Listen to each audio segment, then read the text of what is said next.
For the fourth and final part of this section on the American presidency, we're going to finish up with what I'm going to call odds and ends. Questions that we'll be talking about here. Is the presidency these days too imperial or too weak? That's an ongoing debate. What about the office of the vice presidency? What's going on with that exactly? What might we say about that? We're going to talk about John Locke's concept of executive prerogative versus legislative supremacy. We'll talk about the role of the president as the head of his or her political party and what the implications of that are politically. We'll talk about executive privilege. And then finally, we'll talk about the two presidencies thesis. So we'll get through this as quickly as we can. I'll make it as painless as I can. Let's get started. Very quickly, because it's a debate that I've already made reference to.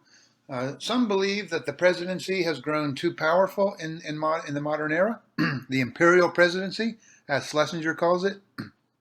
Others continue to claim that perhaps the presidency is too weak. It is an ongoing debate. Again, Vice President Dick Cheney almost certainly had a huge impact on the Bush presidency after 9/11. He had believed that under Clinton, the presidency had grown too small. He thought it should be much more powerful. And I think he was pretty successful in helping to bring about that agenda post 9/11. If you believe, as the consensus is, I think by and large, that it perhaps has become too powerful, what are the remedies? Hard to say. I would say that structurally, in terms of the way the world is evolving, getting smaller over time, the fact that the U.S. is a global superpower, the global superpower, and the size and complexity of the economy, all of these things seem to structurally favor a more powerful executive branch, not just here but elsewhere in any democratic nation state. So these larger changes, I think, are so powerful. I'm not sure that too much can be done about this possibility of an imperial presidency. If one believes, however, that there are changes that need to be made, it seems to me the most likely sources of some sort of remedy to an imperial presidency would come from the other two branches of the federal government. We would need a reassertive Congress. Although we've seen, right, that when Congress asserts itself, we often find that to be unimpressive, unpleasant, and worrisome. Whether it's John Boehner or Mitch McConnell or Harry Reid, we would hardly say that these are people leading a charge by a popular institution. And to succeed in American politics at some level, you have to be popular. Congress, we know, is not all that popular. And also, Congress does a generally lousy job in foreign policy. A great debating society, good at deliberating endlessly, not so good at acting quickly and efficiently and somewhat secretively to get things done on the world stage, where the name of the game is realpolitik, Machiavellian politics. The Supreme Court, maybe. The court has some power here to limit executive authority. We'll see that they've done so in several cases, like versus W. Bush in terms of his treatment of the detainees at Guantanamo Bay, vis-a-vis some of Clinton's claims about immunity from civil litigation. We'll see that the court did also limit the executive authority of Harry S. Truman in Youngstown v. Sawyer, a few other cases. But don't expect too much from the court. Remember, the president has the power of the sword, the Congress the power of the purse, the court only the power to persuade. So if a president is determined, they can always ignore the court's decisions, like in Brown v. Board of Education for about 10 years.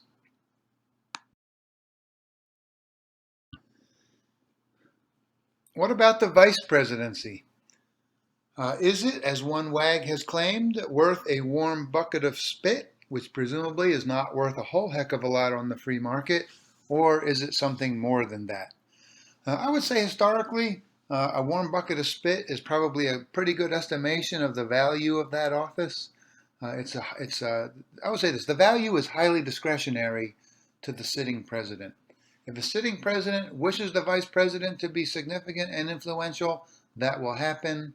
Albeit historically, mostly presidents have not wanted the vice president to be very significant, so they've tucked them away in a back room somewhere. Sarah Palin did once say that if she were elected vice president, she would run the U.S. Senate. The U.S. Senate was very surprised to hear that. They didn't realize that was in the Constitution. Oh, turns out it's not in the Constitution. The Constitution does specify that the vice president can preside over the U.S. Senate, but it turns out Senate rules have made it very clear the vice president can be there, but they cannot speak, they cannot debate, they cannot engage in any sort of back and forth with senators. Understandably, the Senate feels like, what are you doing here? You're from the executive branch. We don't hang out in the Oval Office when the president is making big decisions. What are you doing here? So the Senate, understandably, has never received that very well. Now, that being said, what can the vice president do constitutionally? If there is a tied vote in the U.S. Senate, the vice president can cast the tie-breaking vote. That happens maybe a half a dozen times every 4 years or so at most. These days it doesn't seem to happen at all. So in those cases, the vice president will be brought in and they will cast a tie-breaking vote. That can make a difference in those rare cases where it happens. So if Palin had been elected vice president, God forbid, I think she would have been a little disappointed given that she thought she was going to rule over the U.S. Senate. All right, now, we would say that historically, again, vice presidents have been worth roughly a warm bucket of spit, much to their consternation and disappointment. Truman was nominated by FDR to be his running mate, but FDR made it very clear, I'm the big man here, I'm the big kahuna, who the heck are you? I used you perhaps to help me win Southern votes or something like that. Talk to FDR's hand because FDR don't understand, not interested. LBJ, the same thing. He was chosen by John F. Kennedy. Imagine those two together in a room. Awkward, right? The patrician, aristocratic New England Yankee, John F. Kennedy, highly educated. Lyndon B. Johnson, a little rough around the edges. A guy from Texas. Went to a very modest school. Was rough, really rough around the edges. Yeah, so John F. Kennedy made it very clear, hey, I used you to help win Southern votes, but you will have no significant role in my presidency. Forget about it. So in general, that's been the trend. Now, that being said, right, we know that in the case of both Truman and LBJ, they went from being worth a warm bucket of spit one day to being the most powerful person on the planet the next day. So in those cases, the vice president ended up being very powerful because they became president by dint of their boss passing away while in office. In the first case, of course, FDR, and in the second case, John F. Kennedy being assassinated. I think FDR had passed away while he was with his mistress down in Georgia at his vacation home. I believe it was a massive stroke. But given his health issues, it wasn't surprising to anybody. And Truman went, again, from being a warm bucket of spit to being the man. So in that sense, the vice president potentially can be extremely powerful. Now, that being said, do we have recent examples that suggest an alternative trend? Yes, we do. I would say Clinton with Al Gore. Clinton gave Gore significant responsibilities as VP. He gave him, I believe, his environmental policy portfolio and at least part of his foreign policy portfolio. So Gore was a very significant vice president. I would not say co-president, but a significant vice president. Dick Cheney, the next vice president, took that, I think, a whole lot further. He became, I believe, and I think it's not even contested by historians, Cheney became our most powerful vice president. Why was he recruited to run as vice president under W. Bush? Because W. Bush had no significant foreign policy experience. So once foreign policy became the focus of the Bush White House post 9/11, Cheney became the man. No serious question about it. From 9/11 to the end of Bush's first term, Cheney seemed to be in control of American foreign policy to a very high degree. And that also became part of our domestic policy through things like the Patriot Act. Ongoing questions about who was really the president during some of those years after 9/11. Obviously, technically, Bush was, and maybe in reality, but Cheney certainly was A very, very powerful, very influential vice president during those years. Now, by Bush's second term, Bush had become more skeptical of Cheney, felt like Cheney had given him a lot of bad advice. Can you say weapons of mass destruction? Uh, and so Cheney became more marginal in Bush's second term. But in his first term, post 9/11, super influential, unprecedented, really. And then Joe Biden under Barack Obama, and in some ways similar, similar or not to Dick Cheney. Why did Obama choose Biden? Because Obama had no significant experience in foreign policy. Biden had a ton in the Senate. Has Biden become as powerful as Cheney? Only in Biden's dreams. I would say that Biden has been a significant vice president, but not as significant as Dick Cheney. So the last three vice presidents have been significant beyond just stepping up if the president dies. Cheney was the most significant without question. Is this a long-term trend? We won't know until the next president. But we do see three in a row that were significant. We'll see what the future holds on that count.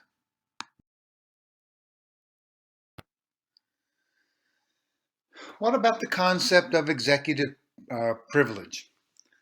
Executive privilege is the idea that certain conversations within the White House must be protected from scrutiny by Congress, by the media, by the courts, by any outside parties. The idea being that in order to have these vigorous conversations within the White House regarding politics and policy, the participants in those discussions need to feel free to take a wide range of positions, to take controversial arguments and put them right out there, right? Because that's really the best way to arrive at a good policy, is lay everything out on the table, discuss it all, propose things that might seem a little crazy, see how it goes, a whole lot of back and forth, right? And the idea is, look, if participants in these discussions believe that every single word they say is going to be looked at by others, is going to be reviewed by the media, reviewed by Congress, taken out of context by Congress, utilized against them by the courts, those conversations will be very formal, very limited, very stilted, very ineffective. So the idea is there should be some notion of executive privilege, right? How far does that go? The court has said that indeed executive privilege, although not specifically mentioned in Article 2 of the Constitution, is constitutionally based. For the president to be an effective president, he or she needs to keep certain conversations within the White House confidential. No question about that. Nixon invoked this concept, however, in the case of U.S. v. Nixon, circa 1974. The basic question was that these White House plumbers had been found breaking into Democratic National Committee headquarters at the Watergate Hotel. There was some suspicion that they may have had some connection with the Nixon White House, and so the court in that case that was considering the criminal indictment of these so-called plumbers that had broken into private offices, the court said, "Hey, you know what, Nixon? We would very much like to see or hear the tapes that you've made about conversations within the Oval Office regarding this particular issue. We want the evidence. We think it's important in this trial. It's a criminal trial. Their liberty is at risk. We want that information. We want the tapes." Nixon said not just no, but hell no. He provided some bogus edited versions of the tapes. And ultimately, Nixon said, "Hey, look, I cannot give you everything that you ask for. It's covered under executive privilege. It involves national security. Don't mess with me." And by the way, people, take a look at that link. I've never noticed this before.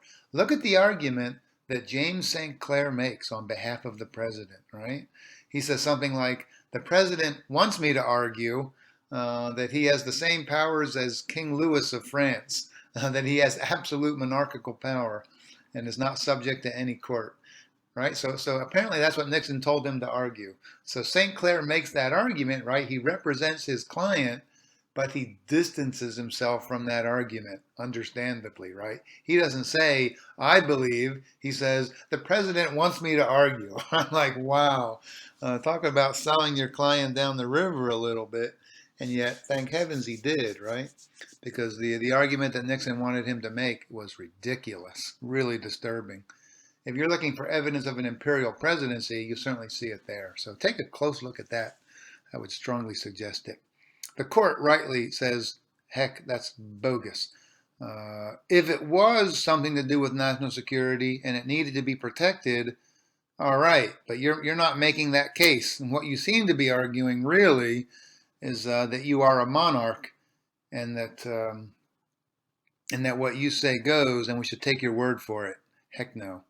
What we think it really involves Nixon security, not national security. So Nixon was forced to surrender the tapes. The tapes revealed conversations about the break-in. Nixon was implicated in at least a cover-up of those break-ins, and that's what ultimately led to his resignation. So the court did say executive privilege, yes, but unlimited executive privilege, no. Executive privilege, if you can defend it in a rational, reasonable way. But executive privilege to protect yourself, no, that's not going to cut it. So we've talked about executive privilege. I want to distinguish that from executive prerogative. Executive prerogative is an idea advanced by John Locke back in the late 1600s. And John Locke, in general, favored legislative supremacy, something roughly akin to what the Founding Fathers desired, which was a Congress that was first among equals. But, Locke said, during times of crises, when the nation is under threat of annihilation, you can have executive prerogative. An executive that can act above the law, beyond the law, even against the law, to save the republic. Once the republic has been saved, return to normalcy, go back to legislative supremacy. So John Locke does carve out the possibility of an exceptionally strong executive, but only under those very particular conditions. Some argue, however, that once the toothpaste is out of the tube, once the executive has that much power, sometimes it's hard to get the toothpaste back into the tube. I've tried. It is damn near impossible. We've talked about this. We've had particular presidents that were really powerful, like Lincoln and Theodore Roosevelt. But once they were done with their particular crises, the tube took the toothpaste back inside. Some argue, however, since FDR, we have not been able to get the toothpaste back into the tube, that strong executive has become structurally advantaged by shifting world conditions and the creation of a large welfare state. And especially maybe since 9/11, with an ongoing, apparently endless war on terror, right? If we're constantly in a war, we're constantly in crises, the nation is under constant threat of annihilation, we have constant executive prerogative. That's the concern of some, is that the conditions that Locke laid out as exceptional have become normal, and that's created ongoing long-term executive prerogative. That's part of that debate over, do we have an imperial presidency or do we not?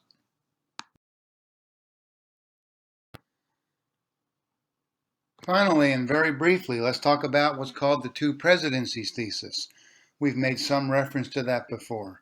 This is the idea that there are, in a sense, two American presidencies. One of them is the foreign policy presidency, and in that particular area, the president is unquestionably dominant by and large, by dint of their role as commander-in-chief of the military, by their constitutional authority to negotiate treaties with other nations. No question about it, right?